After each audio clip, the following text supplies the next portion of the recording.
Everyone said the same thing. A 200-pound Boerboel with no collar, no tag, and no explanation sitting on her porch at dawn. Call animal control. Call the police. Do not open that door. Animal control said he was too big. The rescues said they weren't equipped. The police said, keep your distance. So Jade did the one thing nobody told her to do. She opened the door. And what this dog did at 1:33 in the morning 7 months later is the reason she still lives in that house. Everyone on Jade's street had an opinion about the dog. Too big, too unpredictable, too much. The neighbors called animal control twice in the first week. One man knocked on her door personally to tell her a 200-pound Boerboel had no business in a residential neighborhood. Jade listened to all of it. Then she closed the door and went back inside to King, who was lying on the kitchen floor with his tongue out, completely unaware that he was the subject of a neighborhood controversy. That was 7 months ago, and what happened at 1:33 in the morning on a Thursday in January is the reason those same neighbors now wave when they see him. Jade Coleman was 27 years old and lived alone in a small house on the east side of Charlotte, North Carolina.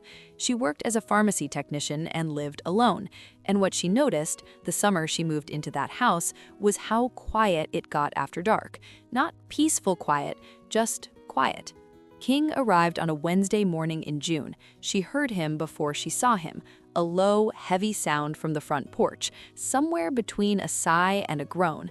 She looked through the window and saw him sitting at her front door like he'd been there for hours, fawn-colored, massive, wrinkled face the size of a serving plate, chain around his neck with no tag attached. He wasn't barking, he wasn't pacing, he was just sitting there, looking at the door, waiting. She called animal control. Too big, they said. She called 2 rescues, not equipped. She called the police. Keep your distance.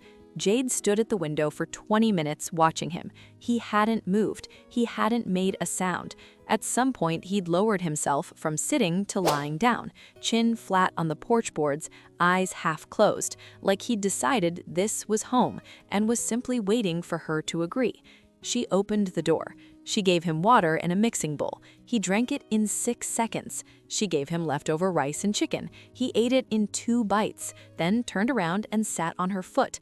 All 200 pounds, just sat directly on her foot and leaned against her leg like he'd known her for years. She named him King. She told herself 1 night, maybe 2. That was 7 months ago. The first week was its own kind of chaos. King learned the layout of the house in about 40 minutes and immediately identified the refrigerator as the most important object in it. The moment she touched the handle, he materialized at her left elbow in under a second, silent, focused, uninvited, but completely certain he belonged there. She started opening the fridge as a test. He never missed once. He claimed the couch on day 2, not aggressively. He simply got on it, turned around twice, and lay down with the settled energy of someone who had done extensive research and reached a conclusion. The couch shifted 3 inches across the floor under his weight. Jade bought furniture pads. The couch still leaned slightly to the left.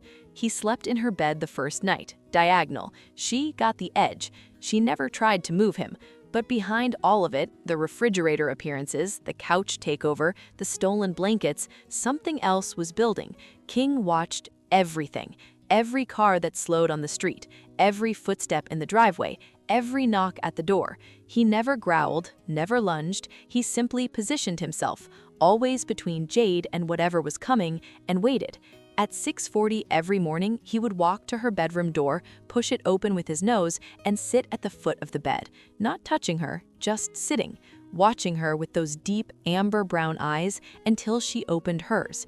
It wasn't demanding, it was patient, like he was keeping watch over something that mattered. 3 months in, Jade had a night she couldn't explain to anyone.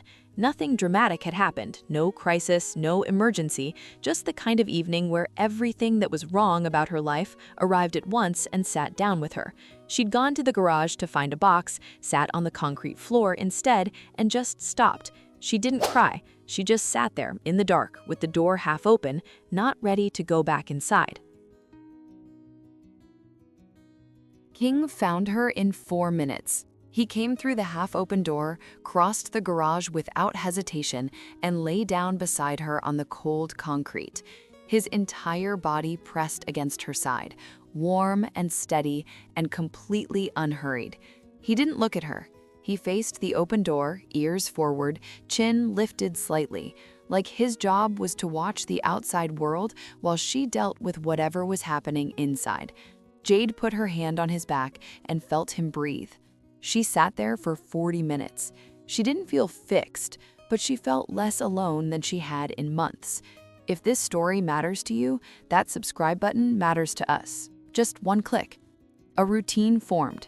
The morning watch at 6:40, the refrigerator appearances, the couch that leaned permanently left, even the man who had knocked on her door now stopped to scratch King's ears on his morning walk. Then came 1:33 in the morning, on a Thursday in January. Jade was asleep. King was in the hallway, his usual position, facing the front door. At 1:33, he started barking. Not his low patrol sound. This was sharp, insistent, the kind of bark that doesn't stop, the kind that makes your heart rate change before your brain catches up.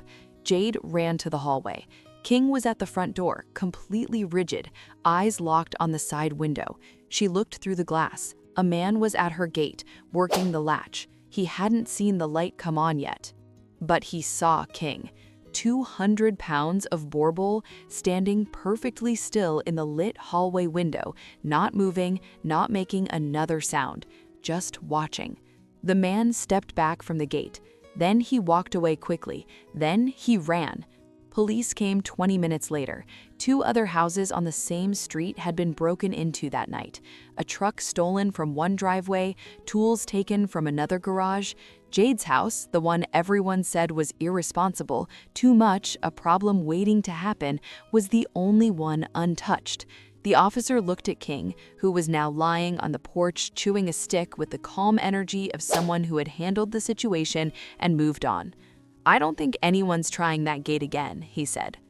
When a dog barks or is fidgety, it is for a reason. Do not dismiss it. Believe in them. Today, King is estimated to be around 4 years old. He still appears at Jade's elbow every time the refrigerator opens. He still takes up most of the bed, the couch still leans left, and every morning at 6:40, without fail, he pushes her door open and sits at the foot of the bed, patient, steady, watching until she opens her eyes. Jade doesn't notice the quiet after dark anymore, not because it's gone, but because it doesn't mean the same thing it used to. She's not alone in it. Would you have let a 200-pound stray stay the night or turned him away? Tell me in the comments.